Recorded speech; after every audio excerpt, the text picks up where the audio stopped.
Today, Lime Rock Park becomes the 18th different circuit to host a round of the American Le Mans Series. And after a 3-month break, this is the second race in a week, and the teams are back in the groove and set for the New England Grand Prix. Driving Rob Dyson's number 16 Lola MG with Butch Leitzinger. I'm Brian Willman. I drive the number 56 Team Bucknam Racing Podium with Chris McMurray and Jeff Bucknam. I'm Oliver Gavin. I drive the number 4 Compuware Chevrolet Corvette, and my teammate is Olivier Beretta. I'm Mark Lieb. I'm racing the 24 McKenna Male-to-Web Alex Trupp Racing Porsche together with Romain Dumas. Round 3 of the American Le Mans Series, the New England Grand Prix is underway. Watch this down in turn 1. Everybody locks up brakes here. You see the Corvette on the inside already locked up. 16 gets clear of the champion Audi, and then it's the Intersport Lola diving into 3rd spot with John Field. Duncan Dayton starting the car as he chases out after JJ Lehto. Lime Rock is a really bumpy circuit in these front 2 laps. These cars in the front, right now, they haven't got the tire pressure built up yet, so they'll be biting out quite hard. Look there, though, the Celine already cleared into the lead. Celine is in 5th overall in the lead GTS car. It has had a stunning weekend. Terry Borchella is starting the Asemco Celine. His regular co-driver, Johnny Mollem, they've had a couple of podiums, and they're feeling very confident about this, and he's already putting pressure on the 20. He's trying to get by Chris Dyson right there, but really giving a lot of pressure. Whoa, and we have lost the 43 BAM Motorsport Porsche. He's up hard into the guardrail. Oh, there goes the New Century Mortgage Porsche as well, the Racers Group car. Leo Hendry in the 43 at the bottom of the hill. And the 67, Jim Matthews, one of the Intersport cars, has gone as well. Well, the rain now claiming 3 cars in 1 lap. Now these guys taking it very, very easy. We're under a full-course caution, in fact. Here's the replay of the BAM Porsche. Leo Hendry, just wide. Goes straight, way wide. Just, oh, what a big hit, too, on that guardrail. There is the Flying Lizard Porsche. This has just happened. Starting the 44, the combination of Lonnie Petchnik, Seth Nyman. And as I stand here, I believe it is the number 16 of James Weaver. It is the race leader. Now coming down into pit lane, they have the Goodyear wet weather tire at the ready. And being honest about this, talking to some of these drivers on the team, they were hoping for dry conditions. They feel that the new Goodyear slick tire they have is excellent, but the rain tire may certainly have a disadvantage to the Michelin tire on the Audi, but they're making that call. They just want to keep it safe. When you're running around, Dorsey, on these conditions on slick tires, it is literally like being on ice, as you know. Well, when we talk about JJ Lehto, I said that's like driving on ice with these conditions. Well, he has done some ice racing in the past, so he's certainly used to this type of conditions. He's going to keep out there and try and see. As we look over the hills right now, we do see some better weather approaching in our direction, so the team has decided they don't want to come in, lose track position. They're just going to try and keep it safe. Hopefully JJ can keep on the island. JJ Lehto leads the field away, but he's got Chris Dyson, the local lad, right with him. See what it's like down here in the brake zone. I'd be very cautious. We just saw Bucknam's car come out of the pits. It's not that far in front. He'll be going a lap down if he doesn't get it pedaling pretty quick. The ADT champion Audi clears out, but will be being very cautious as the 4 Corvette with Olivier Beretta behind the wheel runs a little wide through the left hand and chasing hard the Asemco Celine. Celine gets very good. And James Weaver brings it back into pit lane. Olivier Beretta has the run on the inside. Look at this, almost 3 abreast down into 1. And Beretta, both Corvettes go through on the inside. And then right behind that is that beautiful Lamborghini, brand new, second race out of the box for that car. Well, James Weaver has brought the car back in. Of course, they went to the full wet weather tire, which is really not the tire right now. It's dried out really quickly here, so they're going to peel this rubber off. But with this very short racetrack, they predicted that you'd lose about a lap and a half for a car staying out under green conditions. So James Weaver has the fuel in the car, tires on, he's back underway. Let's take it back to GT in a wonderful effort so far. This will come down to staying out as well. Tim Suckett in the 79 J3 car. Yeah, like I said, the right choice was to wait it out, just to reduce their speed, stay on the slicks. For those people who went to full range, they're paying a big price. And of course, the biggest one is James Weaver. Pole sitter now is a lap down, but let me tell you something about James Weaver. He's on the prow. He's running a lap time 2 seconds quicker than anybody in the field. Here's the second place GT car. Ralph Jones behind the wheel of the 360 Modena. Luckily for those guys, they did a lot of work at the front end after that mistake this morning and put a new front flip on. Now the fender doesn't fit quite as nicely as it could, but it's not giving them any trouble yet. Brian, can you add on this car? Rick Mayer's the engineer on the 35 car. Rick, you guys had tough decisions to make all weekend long, but maybe the toughest was the tire choice. It seems to be the right one. Yeah, I hope so. It looked like it was clearing, and we just took the chance. We took an extra here, you're going to lose 2 laps and be ugly. So I think we're in good shape now. Here's Clintfield, getting for back-to-back wins in the P2 class. It's been an amazing past month for this guy, not only celebrating his 21st birthday, but winning at the 24 Hours of Le Mans, then coming home and winning in his home state, just up the road from home at Mid-Ohio. Teamed with Michael Durand here this weekend. Clint's really got developed into a very good driver. You know, he started so young, and he's become one of the best. Really good driver now. Welcome back to Lime Rock Park as the New England Grand Prix continues, round 3 of the American Le Mans Series, and you're looking at young Ryan Eversley and the race car company entry needing to be towed out of that boggy swamp area down there.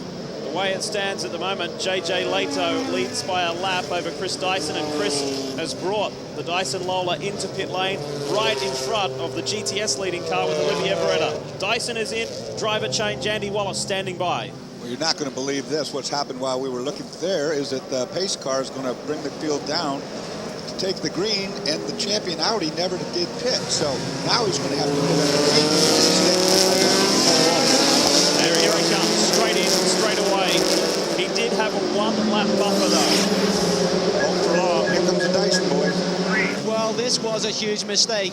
Mike Peters and Brad Kettler were discussing we need to know when it's going to go green, then we'll bring him in at the last possible moment. And you want to extend the window, but I think they were also trying to make sure that James Weaver didn't get his lap back and then be able to pit. So there's a lot of strategy going on here. They certainly left a lap too long, and this is going to literally cost them a lap on the racetrack. Big mistake. The race is back on, boys. JJ Lehto looks at the scoring monitor. I don't think you can believe that Weaver's back. I believe you made a great call on staying out on slicks when it started to sprinkle, but talk about the call to stay out there till the green flew. Well, we talked about it, but you know, it was just wrestling. You know, I have been seeing much heavier rains. You know, I was surprised that if somebody came in like car number 16 from Dyson, you know, they came in for wets, and that was definitely a bad call because I looked at the sky all the time and it was getting clear and blue again. So it wouldn't have taken a long time to get it dry again. I mean, the circuit is really, the surface is so rough that it dries out quick. What about the call you just made, though? You and the team in determined to stay out a little bit longer under caution.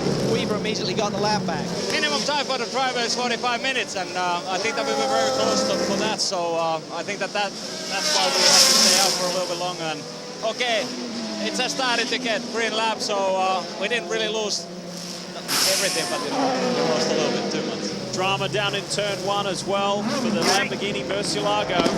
Contact by the looks of it between the Asemco Celine. Yeah, the Celine got into the back of the Lamborghini. Just got him enough to turn him around. Oh, big off here. It's a prototype. And it's Mike Durand. Mike Durand in the Intersport Lola was the class-leading P2 car. Full course caution. Let's have a look at a replay of Michael Durand's crash. Oh, dear. Whoa. Just a huge off. Head on into the barrier. We are going back to racing here at Lime Rock Park. And that caution really helped Andy Wallace in his search and chase for the Audi, sitting in second spot. Race leader. James Weaver still doing a good job. Marco Werner chasing him. Look at this. 3 abreast down through Big Bend. Yeah, well, work, boys. Lead Peter Cox still sitting in the car. They got together with the Celine out there. They thought maybe it was just a toe link, but obviously more than that on the right rear. But David Brabham, great debut for the car in Mid-Ohio last weekend, and high hopes here. Just a continuing development program for you guys, yeah?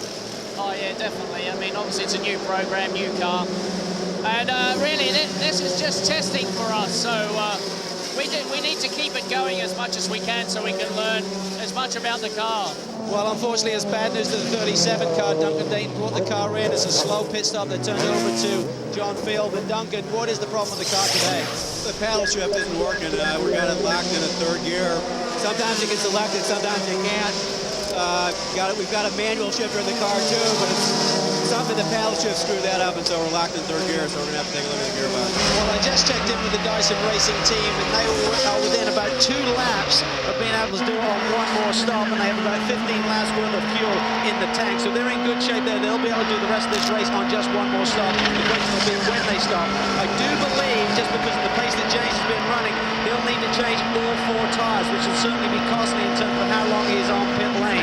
I think the key for Marco Werner right now is he should be able to do a short fill in terms of being able to go longer than James Weaver, needing less fuel in the tank, Dorsey. But then the question for Marco Werner is, will he ask for new tyres and waste time in the pits? Second place in Prototype 2 class, Chris McMurray has spun in the left-hander. We welcome you back live to Lime Rock Park. Oh, he got help. Audi hit him. No question about it. And then he says, what are you doing? Well, this is not a routine stop. Team moving on behind the wheel. And Alex Joe went to Mid-Ohio, didn't win there, and they're going to struggle to do it here today, Lee. There's a problem in the rear end. Somehow he came in real slow. I see metal shavings in the left rear corner of the wheel. Oh, wow. Major piece of news. We have just heard from Race Control. The 38 ADT champion Audi is being penalized for hitting Chris McMurray. No question about what, riding on board with the Audi. Watch this, boom! Just spins out the competition. It's not even a competition, that's P2 class. But anyway, they're going to make him do a stop-and-go penalty, and that's quite costly on this racetrack. Calvin Fish is standing by. Peter Weston guides him in, and his Butch Leitzinger, these boys have won so many races together. This pit stop should be like clockwork. He hands over the drinks bottle, a fresh one going in. And Cal, here comes Werner. Here comes Werner for his stop-go. So he took over the lead momentarily. Now he comes in for his stop-go. Remember, further up pit road on the right-hand side is where Butch Leitzinger is being strapped in. And the key is he will not be able to do any servicing. When they get a penalty like this, he can't stop and put fuel in. He has to stop and go and continue. And Butch Leitzinger has stalled the Dyson Lola. No, I don't even hear that engine running at all right now, so there's a big problem right there. Just as they got a lucky break with the champion team. It's back underway, guys.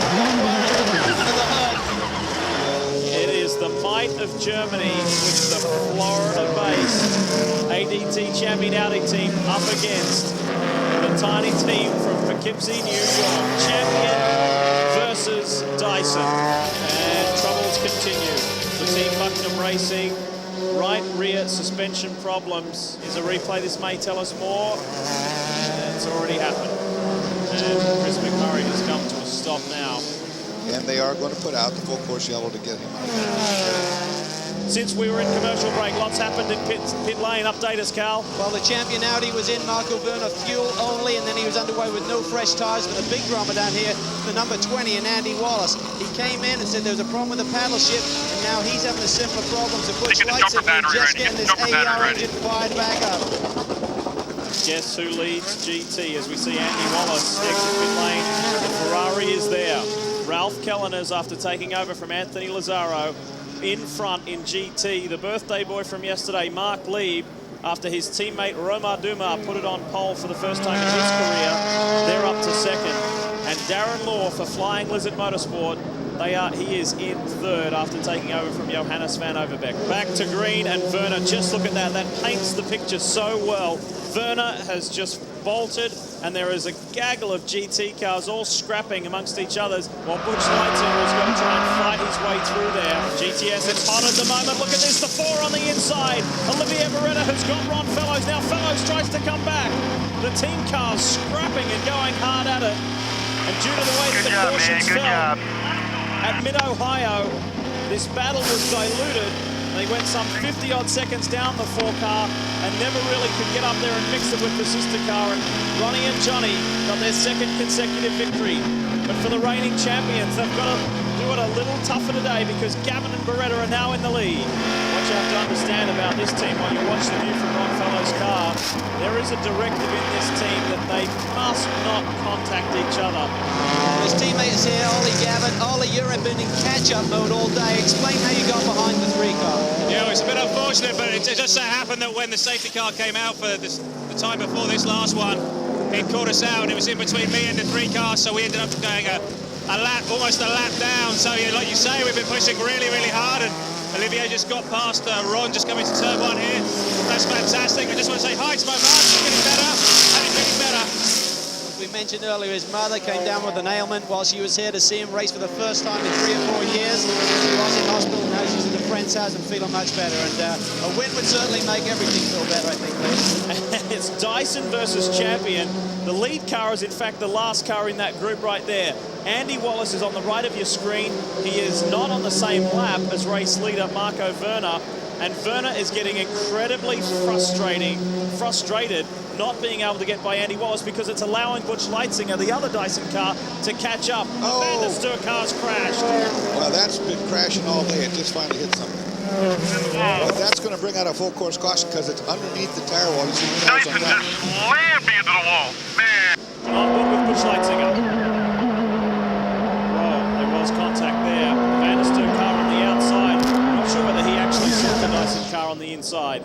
Brad Kettler is on the radio with Marco Werner. Marco doesn't say much on a good day. Is he getting frustrated out there on the radio? He's gotten a little frustrated today. It's a very, very vigorous track. The rhythm of it's really high, and he got a little worked up with Andy, caught Andy, and then Andy suddenly was digging in, really pulling out, making him work for it. So everything's fair and straight up at the moment, but we had 5 seconds when the yellow came out, and we're hoping to hold on to it. This is it, we're going to green, pace car off, let's go! Lime Rock, this is the race to the finish, and Speed's live coverage will stay here to the checkered flag. And look at this, Leitzinger's already by 1, he's got 1 point to get by. That is Darren Law, but Werner got a terrific jump on him. Werner got a great jump on the downhill, something you can use that downhill to get the acceleration. Now, nobody between the lead two. Let's see who's got the speed. It's a one-on-one fair fight now with a clear track ahead for the time being. Werner in the ADT champion R8. Remember, their 16 race winning streak is on the line here. The Dyson AER could snatch victory if Butch Leitzinger can take the fight to Marco Werner. And for Marco Werner, JJ Lehto, they had not seen this track before in their driving careers, but it doesn't matter. They're victorious in the New England Grand Prix. He was frustrated before, but now Werner and JJ Lehto and the ADT champion boys can celebrate.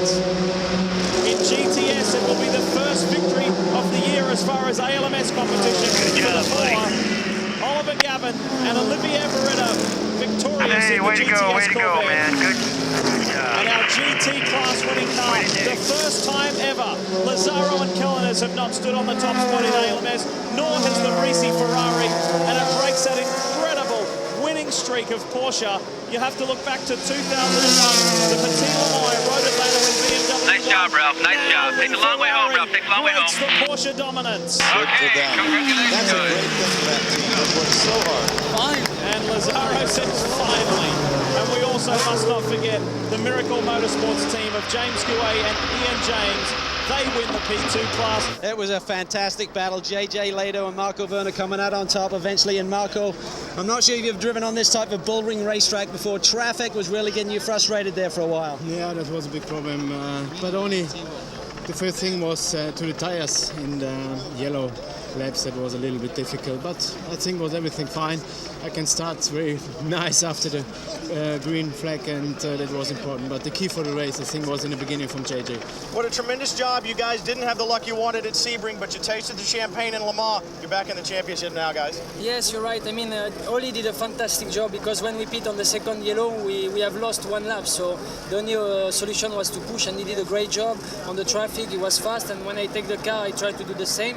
We congratulate Ian James and James Gouet. John Macaluso didn't get in the car, but that adds to their win at Sebring, and they'll be delighted with that. And considering where Ryan Eversley and Andy Lally were in the swamp, they're a good second place. Calvin? This Miracle Motorsport car, Yokohama tyres, me and James, I think we make a great combination today.